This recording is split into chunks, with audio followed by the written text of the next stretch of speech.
اعوذ باللہ من الشیطان الرجیم بسم اللہ الرحمن الرحیم۔ میرے پیارے بہنوں بھائی، امید کرتی ہوں کہ آپ سب خیریت سے ہوں گے۔ اللہ پاک ہمیشہ آپ کے کاروبار میں ترقی اور بلندی عطا فرمائے۔ اسی دعا کے ساتھ آج جو میں آپ کو باطنی آنکھ کا عمل بتانے جا رہی ہوں، الحمدللہ بہت پیارا ہے، آپ اس عمل کو ضرور کیجیے گا۔ سورہ اخلاص، قل هو اللہ احد اللہ الصمد لم یلد ولم یولد ولم یکن لہ کفوا احد۔ سورہ اخلاص کی ایک تسبیح بعد نماز فجر اور ایک تسبیح بعد نماز عشاء، ایک تسبیح بعد نماز مغرب، ان 3 ٹائموں میں آپ کریں۔ اگر مغرب کے وقت آپ کو نہ پڑھ سکیں تو تہجد کے وقت آپ طریقہ اختیار کر لیں۔ اول آخر 11 مرتبہ درود شریف پڑھیں اور روشنی بالکل بھی نہ ہو، کیونکہ جب آپ سورہ اخلاص کی تسبیح پڑھو گے تو یقین مانیں آپ کے جو اندر سے روشنی ظاہر ہوگی وہی حاضرات مقلین اور جنات پری کے لیے کافی ہے۔ یقین مانیں جب روشنی کی چمک ظاہر ہو جائے تو سمجھے روحانیت کھل گئی، دنیا کھلی کتاب ہے، اور اس کے بعد آپ کو تو کسی عمل کی بھی ضرورت پیش نہیں آئے گی۔ الحمدللہ اس عمل کو ضرور کریں، انشاءاللہ ضرور کامیاب ہوں گے۔ ایک بات اور یاد رکھیں، جو بھی شرائط آپ کے ساتھ شیئر کیے گئے ہیں ان کو آپ نہیں بھولیں گے، وہ شرائط ضرور آپ کریں گے۔ اسی کے ساتھ آج ایک چھوٹی سی دعا رمضان المبارک میں آپ کے لیے آج میں پڑھوں گی اور آپ کے لیے دعا کروں گی۔ آپ سے ایک ریکویسٹ ہے کہ آپ آمین میرے ساتھ ضرور کہیں گے۔ دعا پڑھنے سے پہلے ایک مرتبہ آپ لوگوں سے گزارش ہے سننے والوں کے لیے کہ درود ابراہیمی یعنی درود ابراہیم ضرور پڑھیں۔ اے اللہ ہماری زبان پر کلمہ طیبہ کو ہمیشہ کے لیے جاری رکھ دے۔ اے اللہ ہمیں کامل ایمان نصیب فرما اور پوری ہدایت عطا فرما۔ اے اللہ ہمارے پورے رمضان کی نعمتیں برکات سے مالا مال فرما دے۔ اے اللہ ہم پر اپنی رحمت اے اللہ ہم پر اپنی رحمت نازل فرما، کرم کی بارش فرما، رزق حلال عطا فرما دے۔ اے اللہ ہمیں دین اسلام کے احکام پر مکمل طور پر عمل کرنے والا بنا دے۔ اے اللہ تو ہمیں اپنا محتاج بنا دے، کسی کا محتاج نہ بنا۔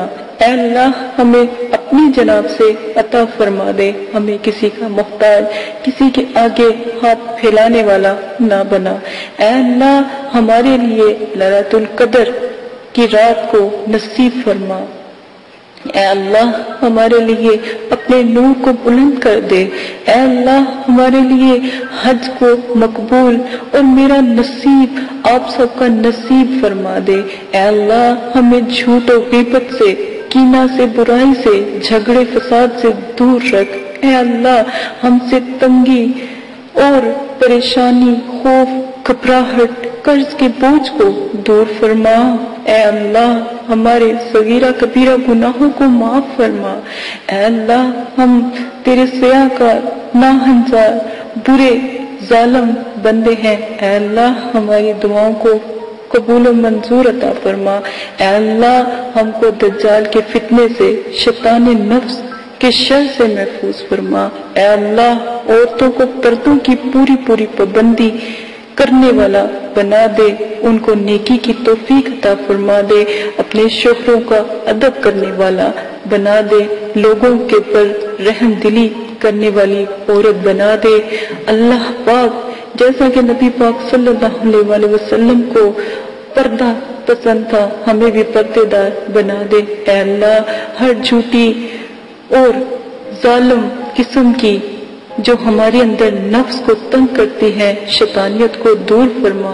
اے اللہ ہر قسم کی بڑی چھوٹی بیماری کو ہم سے دور اور دفع فرما۔ اے اللہ قوم مومنین اور ہمیں مسلمان ہمیشہ قائم دائم اور اس اسلام پر مرنے والا کٹنے والا بنا دے۔ اے اللہ ہمارے تقوی پرہیزگاری کو بلند عطا فرما۔ اے اللہ ہمارے نبی پاک صلی اللہ علیہ وآلہ وسلم کے پیارے طریقوں پر ہمیں چلنے کی توفیق عطا فرما۔ اے اللہ ہمارے نبی پاک صلی اللہ علیہ وآلہ وسلم کی سنت پر چلنے والا بنا دے اور ہمیں اس چیز کی توفیق عطا فرما دے۔ اے اللہ ہمیں قیامت کے دن نبی پاک صلی اللہ علیہ وآلہ وسلم کے ہاتھ سے جام کوثر نصیب فرما۔ اے اللہ ہمارے قیامت کے دن نبی پاک صلی اللہ علیہ وآلہ وسلم کی شفاعت نصیب فرما۔ اے اللہ تو ہماری محبت ہے، ہمارے آقا صلی اللہ علیہ وآلہ وسلم کی محبت ہمارے دلوں میں بلند اور بالا کر دے، ان کا نام لینے والا بنا دے۔ اے اللہ ہماری موت کی سختی سے اور قبر کے عذاب سے ہمیں دور رکھ، ہمیں قبر کے عذاب سے بچا لے۔ اے اللہ ہمیں گالی سے اور بغض سے اور چغلی سے دور رکھ۔ اے اللہ آپ نے فرمایا کہ جو شخص گالی نکالتا ہے قبر میں اس کے لیے ایک بچھو تیار کر دیا جاتا ہے اس گالی کے عوض۔ یا اللہ ہمیں اس ظالم بچھو اور اس کے ڈنگ سے دور فرما۔ اے اللہ ہم پر رحم فرما۔ اے اللہ ہمیں قیامت کے روز اپنا دیدار نصیب فرما۔ اے اللہ منکر نکیر کے سوالات ہم پر آسان فرما دے۔ اے اللہ ہم پر موت کی سختی کو آسان فرما دے۔ اے اللہ ہم پر قبر کے عذاب سے ہمیں دور رکھ۔ یا اللہ اپنی رحمت میں لے لے، یا اللہ اپنی محبت میں لے لے۔ اے اللہ ہمیں قیامت کے روز اپنا دیدار نصیب فرما دے۔ اے اللہ ہمیں جنت الفردوس میں ایسی جگہ عطا فرما جہاں پر ہمارے نبی پاک صلی اللہ علیہ وآلہ وسلم کا سایہ اور قدم رکھا گیا ہو۔ اے اللہ ہمیں قیامت کی گرمی سے اور جہنم کی آگ سے محفوظ فرما۔ اے اللہ ہمیں تمام مومن و مومنات کو حشر کی رسوائیوں سے بچا لے۔ اے اللہ پاک ہمیں نبی پاک صلی اللہ علیہ وسلم کے سامنے سے شرمندہ ہونے سے بچا لے۔ اے اللہ پاک ہمارے نبی نے رو رو کر ہمارے لیے دعائیں کی ہیں۔ اے اللہ پاک ہمیں ان کا عظمت والا اور اچھا اور پیارا مسلمان اور ان کی اچھی امتیوں میں سے شمار کر دے۔ اے اللہ نامہ اعمال ہمارے داہنے ہاتھ میں نصیب فرما دے۔ اے اللہ ہمیں اپنے عرش کے سائے میں جگہ عطا فرما دے۔ اے اللہ پاک پولیس رات کی بجلی کی طرح گزر جانے کی ہمارے اندر طاقت عطا فرما دے۔ اے اللہ ہمیں دونوں جہاں میں رسول کریم صلی اللہ علیہ وآلہ وسلم کا غلام بنا دے۔ اے اللہ پاک ہمارے گناہوں کو معاف فرما دے۔ اے اللہ پاک تیرے عظمتوں کے دن ہیں، رحمتوں کے دن ہیں۔ اے اللہ پاک ہماری جتنی بھی غلطیاں کوتاہیاں گناہ کسی پر دکھ تکلیف یا کوئی پریشانی ہو اس کو ختم فرما دے اور ہمارے گناہوں کو معاف فرما دے۔ اے اللہ پاک ان دنوں میں یا ان سے آنے والے دنوں میں یا پچھلے گزر گئے دنوں میں جو بھی گناہ سرزد ہوئے ہیں ہمارے سب بہن بھائیوں کے گناہوں کو ختم فرما دے۔ اے اللہ پاک جو بھی مجھے سن رہا ہے اس کے تمام گناہوں کو آمین پر ختم فرما دے۔ اے اللہ پاک ان کو سب کو معاف فرما دے۔ اے اللہ پاک جس جس کے دلوں میں جو جو خواہش ہے جو جو چیز پلتی ہے اللہ پاک اس کو قبول و منظور عطا فرما دے۔ اے اللہ پاک تیری ہی رحمت میں تیری ہی رحمت کے طلبگار تیری ہی آگے جھکنے والے اے اللہ پاک ہم سب کو اپنی رحمت میں لے لے۔ اے اللہ پاک ہمیں کوئی سمجھانے والا نہیں ہے، ہماری کوئی مدد کرنے والا نہیں ہے، ہمارے نبی پاک صلی اللہ علیہ وآلہ وسلم کا ہم پر سایہ کر دے، ان کی رحمت کا اتنا بول بالا کر دے کہ ہمیں کسی کی بھی ضرورت نہ ہو آپ کے اور نبی پاک صلی اللہ علیہ وسلم کے سوا۔ اے اللہ پاک اپنی رحمت میں لے لے۔ اے اللہ پاک گناہوں کو معاف کر دے۔ اے اللہ پاک اس عظیم دنوں کے خاطر ان عظیم دنوں کی رحمت کی خاطر ہمیں معاف کر دے۔ اے اللہ پاک ہمارے گناہوں کو بخش دے۔ اے اللہ پاک ہمارے جتنے بھی گناہ جتنے بھی ہو چکے ہیں سرزد ہو چکے ہیں اللہ پاک ہمیں معاف فرما دے۔ اللہ پاک ہمیں اپنا مانگنے والا بنا دے۔ اے اللہ ہمیں اپنے سامنے رونے والا بنا دے۔ اے اللہ پاک ہمارے ہاتھ پھیلے ہوئے ہیں ہماری جھولیوں کو بھر دے۔ اے اللہ پاک ان عظیم دنوں کی خاطر جتنے بھی مجھے سننے والے ہیں میرے بہن بھائی ہیں میرے جتنے بھی چاہنے والے ہیں میرے پیارے ہیں میرے بہن بھائی ہیں یا اللہ پاک ان کی پریشانی مشکلوں کو آسان کر دے۔ جن کو دولت کی کاروبار کی کسی بھی قسم کی پریشانی خواہشیں ان کو قبول و منظور عطا فرما دے۔ اسی کے ساتھ اے اللہ پاک آپ سے تمام گناہوں کی معافی کے بعد اجازت چاہتی ہوں، اپنے پیارے بہن بھائیوں کی دعا کی قبولیت کی بھی امید رکھتی ہوں، اور اے اللہ پاک جتنے بھی پریشان بیماریوں میں ہیں ان سب کو معاف فرما دے۔ آمین ثم آمین۔ میرے پیارے بہنوں اور بھائیوں، دعا کرتی ہوں کہ اس دعا کے بعد اللہ پاک ہمیشہ آپ کو قائم دائم رکھے، آپ کی خواہشات کو پورا کر دے، آپ کی جتنی بھی خواہشات ہیں، دلی تمنائیں ہیں، اللہ پاک اس کو پورا کر دے۔ اس بہن کو آپ کی دعاؤں کی ضرورت ہے، ہر کسی کو، ہر کسی کی غیبی دعا کی ضرورت ہے۔ آپ سے اپیل ہے، ریکویسٹ ہے کہ غیبی دعا کریں، اجازت دیں، اپنا خیال رکھیے گا۔ اگر آپ کے گناہ اتنے بڑھ گئے ہیں یا کم ہیں، جتنے بھی ہیں، سجدے میں جا کر سر جھکا کر ایک دفعہ ان دنوں کی خاطر اللہ سے معافی مانگے اور اپنی دعاؤں کی قبولیت کی امید رکھیں۔ اجازت دیں، اللہ حافظ۔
اگر آپ یہ ویڈیو YouTube پر دیکھ رہے ہیں تو ہمارا چینل سبسکرائب کریں تاکہ ہماری تمام نئی آنے والی ویڈیوز آپ بآسانی دیکھ سکیں۔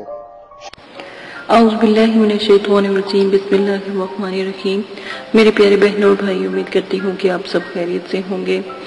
ہر عامل کے لیے ضروری ہے کہ وہ ہمزات، موکلات اور جنات اور حضرات کے اور پریوں کے اور فرشتوں کے عمل کرنے سے قبل اپنے اندر روحانی قوتوں کو پیدا کرے، اور اس سے عامل کے اندر زبردست قسم کی روحانیت اور روحانی قوتیں پیدا ہو جاتی ہیں، اور حضرات اور ہمزات، موکلات، جنات اور پریوں وغیرہ کے عملیات میں یا عمل میں انشاءاللہ کامیابی ان کو ملتی ہے، اور وہ کامیابی سے ہمکنار ہوتے ہیں، اور کبھی بھی ناکامی نہیں ہوتی۔ اور جو لوگ ان کا یعنی روحانی قوتوں کو بڑھانے کا، روحانی آنکھ کا اور باطنی آنکھ کا چلہ نہیں کرتے، تو وہی لوگ ہیں جو کامیاب نہیں ہوتے عملیات کی دنیا میں۔ تو آپ سے گزارش کی جاتی ہے کہ جو ہم شرائط اور عمل میں طریقہ آپ کو بتاتے ہیں، وہ طریقہ آپ اختیار کریں تو آپ کے لیے بہت نایاب ہے۔ اور اگر ایک چلے میں آپ کو روحانی قوت اپنے اندر محسوس ہوتی ہے اور روحانیت ظاہر ہونا شروع ہو جاتی ہے، تو یقین مانیں آپ عملیات کی دنیا میں کامیاب ہوگے۔ نمبر 2، روحانی قوتوں کو بلند کرنے کے لیے آج میں نے جیسے کہ پہلے بھی کہا تھا کہ میں جو عمل آپ کو بتاؤں اور جو طریقہ اور شرائط بتاؤں وہ آپ لازم کریں۔ شرائط نمبر 1، جگہ بالکل پاک صاف ہو، آپ بھی پاک صاف ہو، غسل آپ نے کیا ہو، جنابت سے آپ نے پرہیز کیا ہو، یعنی گندگی سے آپ دور ہوں۔ نمبر 2، آپ جب بھی روحانی قوتوں کو محسوس کریں یا اپنی آنکھوں کو بند کریں، اس سے پہلے ایک طریقہ اختیار کریں۔ طریقہ وہ یہ ہے کہ جب بھی آپ مراقبہ روحانی قوتوں کو یعنی روحانی آنکھ، باطنی آنکھ اور تیسری آنکھ کا عمل جو آپ کو بتایا جائے کرنا شروع کریں، تو اس سے پہلے روئی کے 2 پھپھولے، سپنج 2 پھوے لے کر پانی میں ہلکا سا ڈبو لیں، یعنی پانی میں ان کو بھگو لیں، پانی چھڑکا لیں، اور پانی نچوڑ کر بہت معمولی سا کالی مرچوں کا پاؤڈر اس پھپھولوں پر آپ لگا لیں اور ان کو مسل کر کانوں میں رکھ لیں۔ یہ آپ کے لیے روحانیت کو اجاگر کرنے کے لیے ایک نایاب تحفہ ہے، اگر کہیں تو نعمت اور رحمت ہے۔ دونوں کانوں میں جب آپ رکھ لو تو یہ آپ کو تھوڑی سی گرمی، جلن اور دنیاوی لوگوں کی آوازوں سے دور رکھے گی، اور آپ کی جو اندر کی آواز ہے وہ آپ کو دوسری دنیا میں لے جانے کا ذریعہ بنے گی۔ نمبر 3، اگر